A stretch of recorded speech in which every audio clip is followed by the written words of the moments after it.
Today's Love This Way show is brought to you by The Club. The Club is a safe space I curated just for you.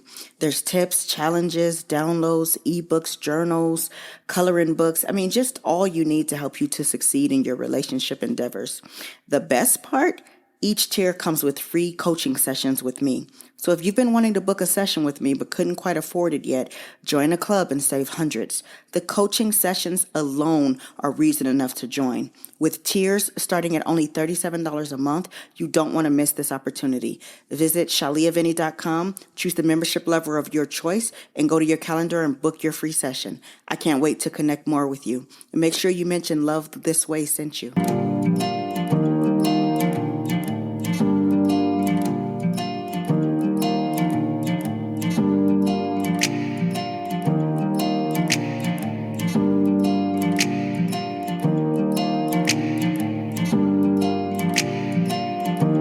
Hello and welcome to the Love This Way podcast, the show that exists to help men and women everywhere to be better at love. Never any gender wars, back and forth, or nonsense. Just great tips to help you find and sustain the love of your dreams. Because love is a journey, but you need direction. So get ready because each episode we're going to be talking about our real life issues, answering tough questions, and building solid relationships with one another as we heal, learn, and grow. I'm your host, your girl, Dr. Shalia Vinny, and on today's show, we're going to talk about one of the biggest unanswered questions out there. Everyone tells you to heal, be better, do better, but how?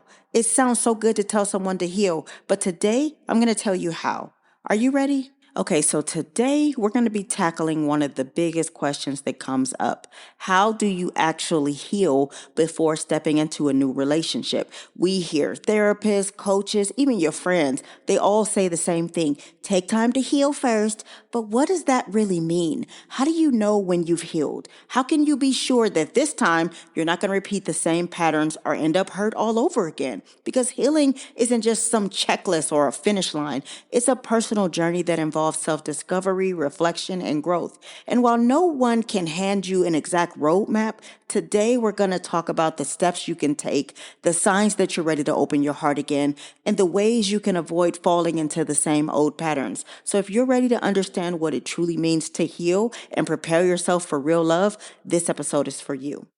Healing is a layered, intentional process that goes beyond simply taking time away from dating.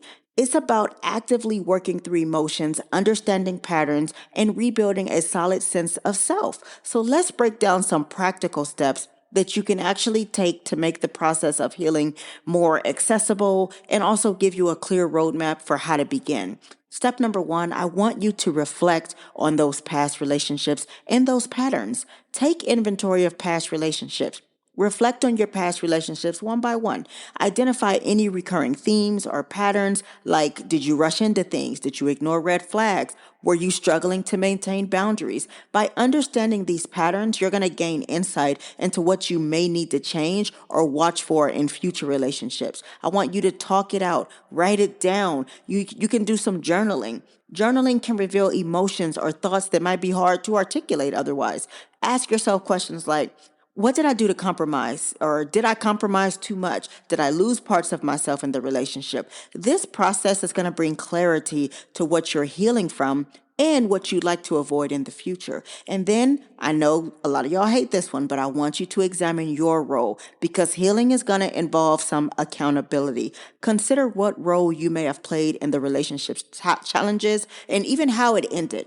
This doesn't mean taking all the blame, but it's about recognizing your choices and actions, which can empower you to make healthier decisions next time. Step number two, I want you to reconnect with yourself outside of a relationship. I want you to identify your passions and interests. One powerful way to heal is to reconnect with the things that make you happy outside of a man or a woman. Think about hobbies, interests, or goals that might have been put on hold. Like maybe since you got into a relationship, you put yourself on the back burner. I want you to rediscover what you love to do for yourself, independent of anyone else's influence. Then I want you to build your own life that you love on your own terms. terms, because part of healing is learning that you can be whole all by yourself, strengthen your friendships, invest in personal goals, create routines that bring you joy. By building a life that you love independently, you reduce the urge to seek a relationship just as a way to feel complete within yourself. Then I want you to reclaim your space and environment, because healing sometimes involves physical changes. Clear out items that remind you of the past and all of those relationships you're trying to walk away from. Rearrange your living space or create a personal sanctuary. These physical shifts can reinforce your commitment to a fresh start. You got to get rid of that old stuff. I know you got to go back and look at it and stop stalking their social media, okay? Okay. Step number 3, process your emotions fully. I need you to acknowledge and validate all of your emotions. You've got to allow yourself to feel the full spectrum of emotions: anger, sadness, relief, even guilt. Healing doesn't mean forcing yourself to just move on without processing. You've got to validate each feeling as part of the journey without judgment. This is why so many of y'all never heal, because you never do this step. This is critical. Then I want you to practice self-compassion. If you're holding on to self-blame, you need to practice self-compassion by treating yourself with the same kindness that you would offer to a friend. You've got to give yourself a little bit of grace, because self-forgiveness is a crucial part of healing. Allowing you to let go of regrets and to start fresh is exactly what you need. Step 4, learn how to self-soothe and regulate your emotions. You've got to practice emotional regulation, because healing involves learning to manage and soothe your emotions independently. So you got to learn some techniques like deep breathing or meditation or mindfulness. All of these can help you to stay grounded, especially when you face moments of loneliness or self-doubt. Then I want you to focus on your self-care routines.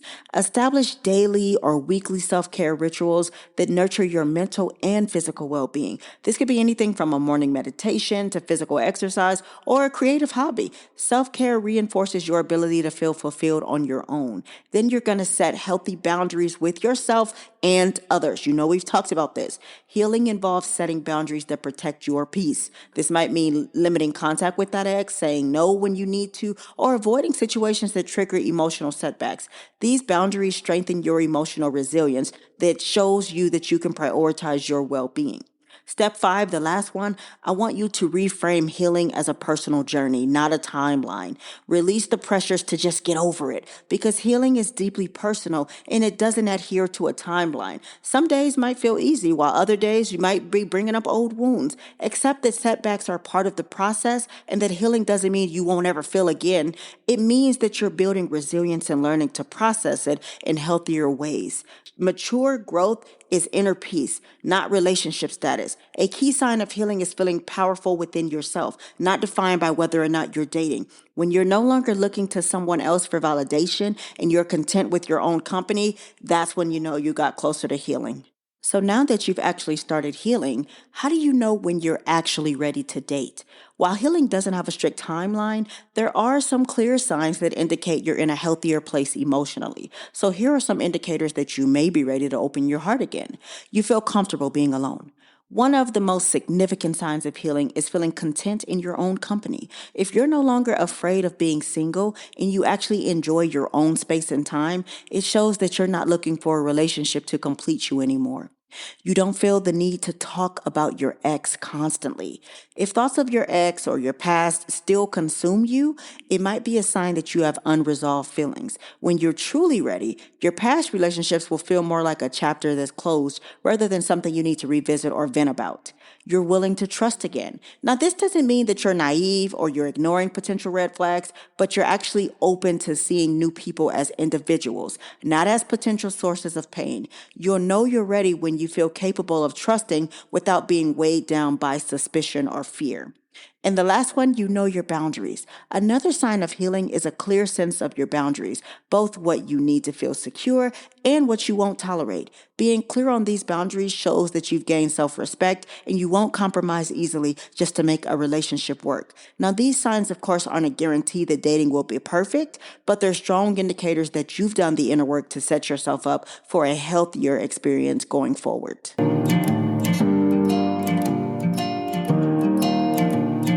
Hey friend, make sure you check out shaliavinny.com. You can join a club there. You can book one-on-one coaching sessions with me. You can buy my books there. Oh, and you can get free advice from me now. Go to shaliavinny.com, click the free advice tab, and go ahead and submit your question. I will be answering those questions on my social medias, so make sure you do that because you don't want to miss out. Love you guys. So we've been discussing some of the actual changes you can make and what it looks like when you're ready. But I don't want you to get lost out there once you do decide to date again. You need to be ready, and I want to help. So once you feel ready to date again, there's still the question of how to avoid repeating old mistakes. After all, healing is not just about preparing for love, it's about learning how to create a relationship that's truly fulfilling and free of past patterns. So I want to make sure we break off some of these old patterns. So the first thing I want you to do is I want you to take things slowly. Give yourself and your new partner time to build trust naturally. Rushing can often lead to those same cycles of attachment or emotional dependency. Taking time allows you to see the relationship clearly and avoid falling into old habits. Try not to lead with your body. Focus on the things that matter the most.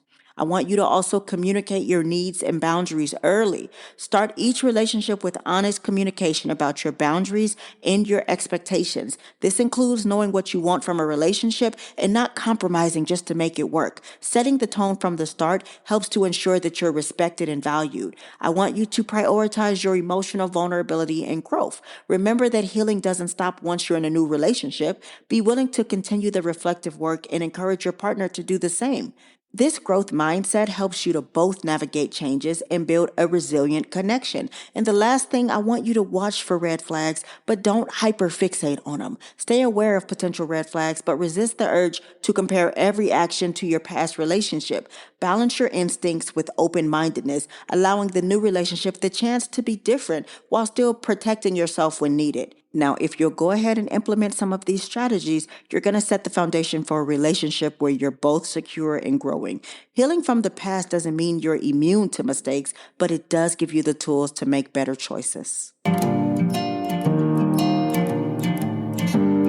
As we wrap up today's episode, I want you to remember that healing isn't just a pause between relationships. It's a journey of self-discovery, self-compassion, and growth.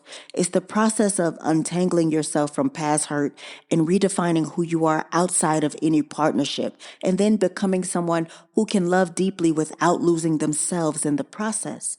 Healing doesn't mean you'll never feel the pain of the past or that you'll never question your worth again, but it does mean that when you decide to love, it's a conscious choice made from a place of strength, not need. You'll know you're ready for love, not because you fixed yourself, but because you've come to appreciate your own wholeness.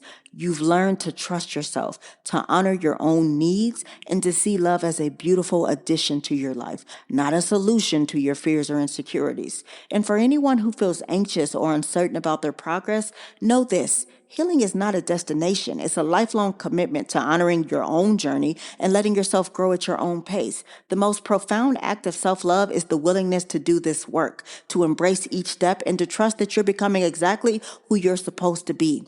And then when you are ready to open your heart again, you'll be doing it not from a place of filling a void, but from a place of true readiness. And that's the kind of love that's built to last. Until next time, I want you to take care of yourself, honor your growth, and keep your heart open to the love you deserve. Now, if you need more help, you can always go to shaliavinny.com and book a one-on-one session with me. I love you, and you know I'm always rooting for you. Today's show is brought to you by The Club. Please rate the show on your favorite streaming platform, share it with one person who you think needs to hear it, and then ask them to do the same. Remember to never stop showing up for yourself and the love you desire to have. Good, better, best. Don't you ever let it rest till your good is better and your better is best. Until next time, your friend and relationship strategist, Dr. Shalia. Bye.